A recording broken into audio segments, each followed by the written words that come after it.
خادم ملت یعنی سحر به عشق نوکری پاشی، دغدغه‌مند مردمت باشی، دلخوشی حضرت آقاشی.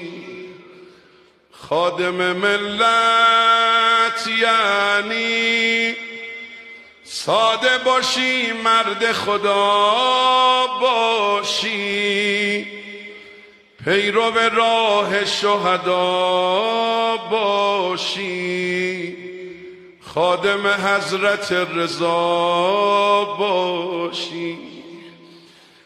خادم ملت یعنی همه بگن یه خواب راحت کن، بس یه ذره استراحت کن، تو دفترت بشین و خدمت کن. خادم ملت یعنی با مردمت باشی تا پای جان، صبح باشی تهران و غروب کرمان، بهت بگن سید محرومان.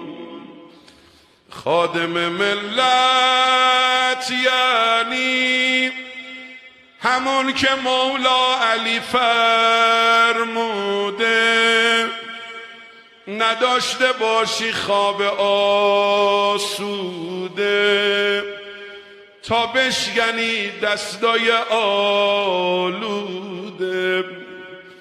خادم ملت یعنی پشت سرت حرف و سخن باشه، عاقبتت شهید شدن باشه، لباس نوکریت کفن باشه، لباس نوکریت کفن باشه.